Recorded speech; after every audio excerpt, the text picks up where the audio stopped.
Are Kim Jong-un, so-called Mosquito subs, now mirrored in Iran's fleet, quietly becoming the one undersea weapon that US carrier groups fear most in these cramped Gulf waters? If North Korean-designed minisubs are already hiding in Hormuz, has this narrow strait effectively been turned into a potential killing zone for any large US warship forced to sail through? Could a swarm of roughly 14 to 20 Ghadir-class submarines, born from North Korean designs, really swarm, overwhelm and possibly sink elements of a US carrier group in a full-scale Iran war? Why do Khamenei and Kim's small diesel-electric submarines, cheap, quiet and built for shallow waters, spook the world's most powerful navy more than many of Iran's bigger, louder surface ships? And with the Kim connection now in the spotlight, how aggressively will Iran copy North Korean shallow water tactics to ambush US ships in a strait where there is almost nowhere to hide? The Iranian Navy has deployed lightweight attack submarines of North Korean origin into the Strait of Hormuz, placing small, quiet boats right inside one of the world's most important shipping choke points. These Ghadir-class submarines were produced under license using a Korean design and technology base, effectively transferring parts of Kim Jong-un's undersea doctrine into Iran's coastal fleet. What remains in doubt is the true extent of their ability to threaten high-value US Navy surface assets, from aircraft carriers to large amphibious ships and escorts. Diesel-electric submarines with broadly similar capabilities have already been assessed against the US Navy in multiple exercises and trials across different oceans. Those assessments have given planners a clearer picture of the vulnerabilities carrier strike groups face when operating in tight, shallow, and acoustically complex waters. Exercises involving Sweden, Australia, Chile, and Japan highlighted how comparable diesel-electric submarines can approach, shadow, and even simulate attacks on major US warships without being detected.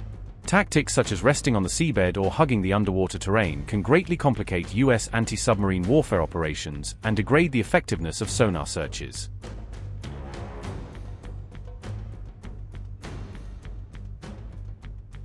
US Navy experience already shows that quiet diesel-electric submarines can pose a serious threat to carrier groups, especially when those groups are forced to operate in confined sea lanes. In this context, Iran's Ghadir-class submarines are now viewed as a potentially serious naval threat in the Strait of Hormuz, despite their small size and limited range. Analysts assess that these submarines may endanger carrier strike groups, amphibious assault ships and even US attack submarines operating in and around the Gulf.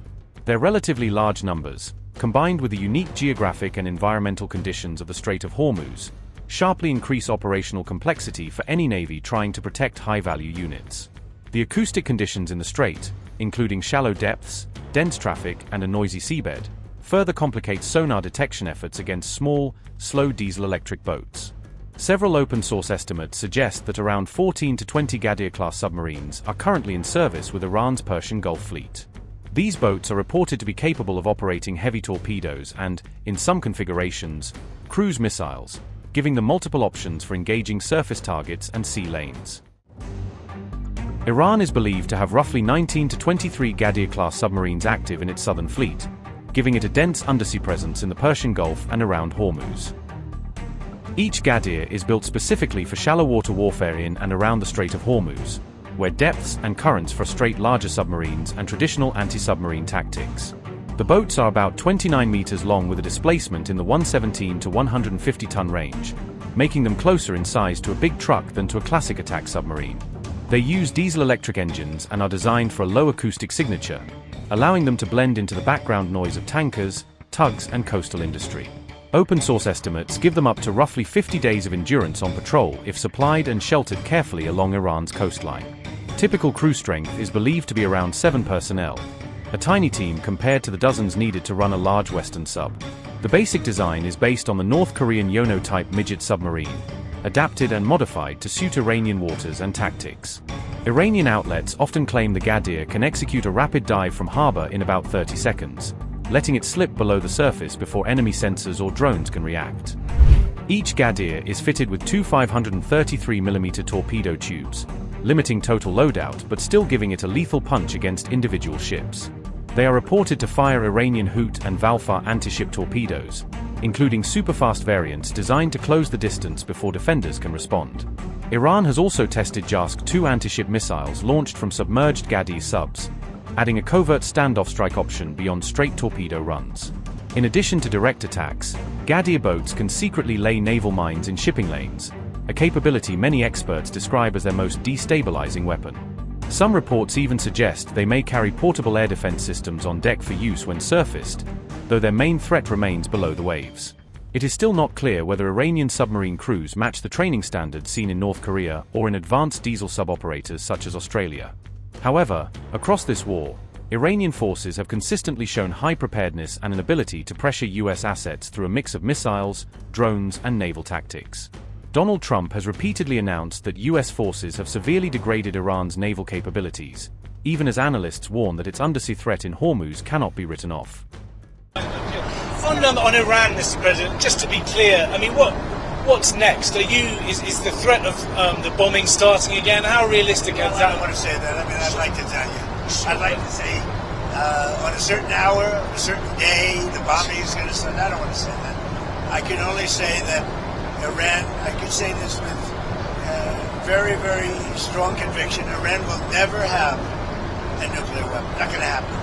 President, what would the use be? No chance. What would the use be of repeating the bombing? You did it for 38 days. Well, no, we did. And you did not get the political changes in Iran. No, I had a total military victory. But the fake news, guys like you write incorrectly. You're a fake guy, and guys like you write about it incorrectly. We had a total military victory. We knocked out their entire Navy. We knocked out their entire Air Force. We knocked out all of their anti-aircraft weaponry. We knocked out all of their radar. We knocked out all of their leaders, number one, and then we knocked out all of their leaders in the 2nd Division, and we knocked out numerous of their leaders in the 3rd Division, and they're very confused. We've had a total victory, except by people like you that don't write the truth. You know, you should write. I actually think it's sort of treasonous what you write, but you and the New York Times and CNN, I would say, are the worst. So on another war, you should know better, David. You're a professor. You know better. Your editors tell you what to write, and you write it. You should be ashamed of yourself. This is another war. Is there any? I actually think it's treason when you write like they're doing well militarily and they have no Navy, no Air Force, no anti-anything. By the way, we knocked out 85% of their manufacturing for the missiles. We knocked out everything. We haven't knocked out other than one bridge, and we did because they misbehaved. But we have bridges we could knock out. We could knock out their bridges and their electrical capacity within 2 days. We could knock out the whole thing. And then I read the New York Times, and they act like they're doing well. And everybody knows that. That's why your subscribers are way down. You know, the Times subscribers are way down because it's fake news. Discuss way down.